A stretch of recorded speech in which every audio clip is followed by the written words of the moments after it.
Let me ask you something before we begin. When life hurts, what exactly is hurting?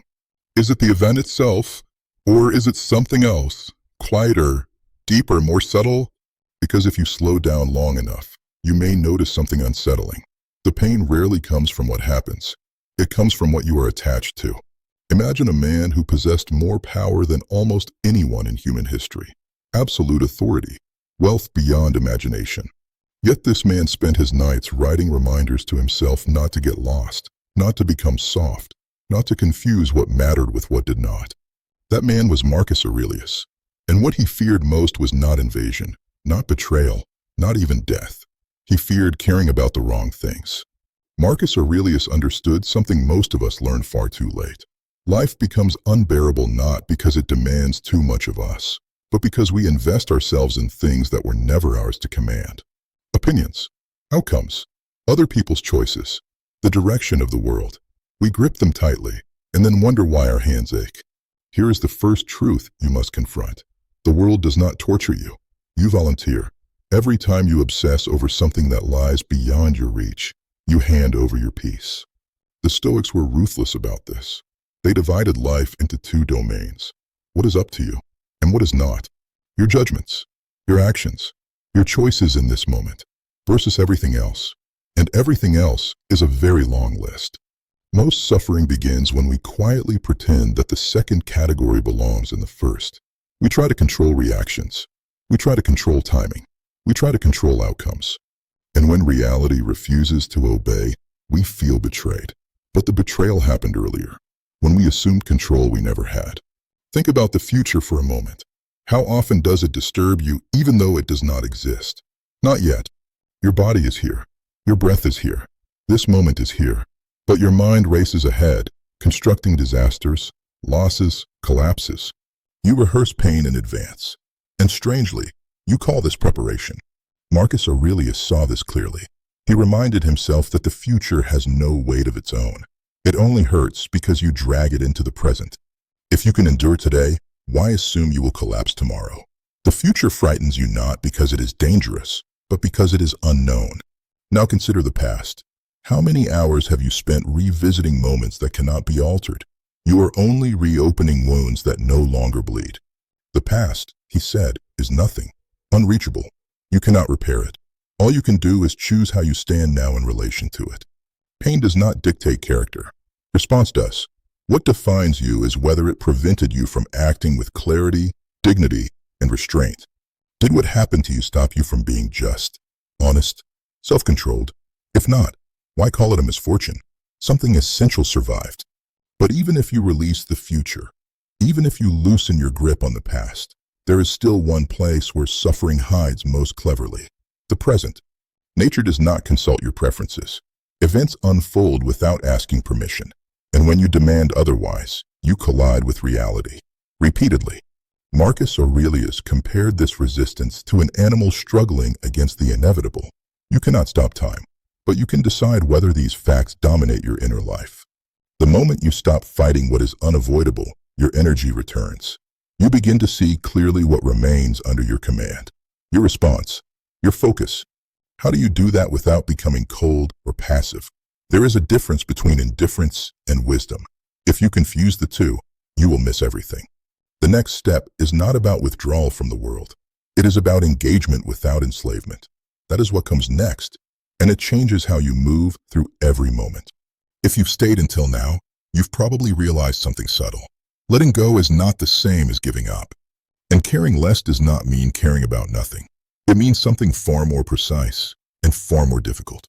It means choosing carefully where your life energy goes. Marcus Aurelius never suggested retreating from the world. He was not a monk. He was not a hermit. He was an emperor, surrounded by war, disease, betrayal, and death. And yet, in the middle of chaos, he wrote about calm. Not because the world was gentle, but because he refused to be internally dragged by forces he could not command. Here is the mistake many people make. They believe peace comes from removing difficulty. The Stoics believed peace comes from removing confusion. Confusion about what deserves attention. Confusion about what deserves emotion. Confusion about what is actually yours. Marcus Aurelius saw life as a narrow corridor. On one side, The past, sealed, unreachable. On the other, the future, uncertain, imaginary. And in the middle, a thin strip of ground called now. This is the only place where your will can act. And yet, most people abandon it. They live everywhere except here. Even when we stop obsessing about yesterday and worrying about tomorrow, the present still finds ways to disturb us. Because we expect it to obey us. We want comfort. We want fairness. We want outcomes.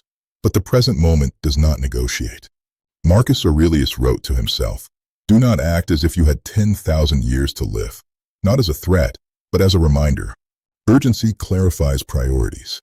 When you realize how fragile time is, you stop wasting emotion on trivia. You stop arguing with inevitability. You stop waiting for the world to become convenient. This is where Stoicism becomes misunderstood. Acceptance is not passivity. It is strategic alignment. You accept what you cannot change so that you are not broken by it. And you act decisively where action still belongs to you. Think of how much energy is spent resisting reality. Being angry that people are imperfect. Being frustrated that life is unfair. Marcus Aurelius would say, why be shocked by what is normal? Why treat the laws of nature as personal insults? There is a strange freedom in expecting less from the universe and more from yourself. Not self-blame, self-mastery. You stop asking, why is this happening to me? And start asking, what is this moment asking of me? That shift changes everything. But here is the part few people talk about. Caring less about external things does not make life smaller. It makes it sharper.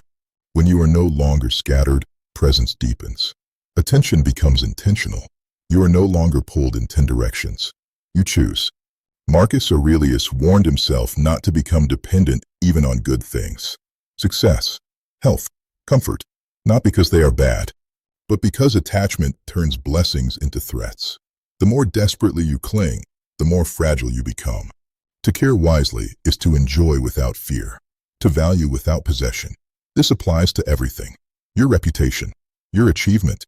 Once something controls your emotional stability, it owns you.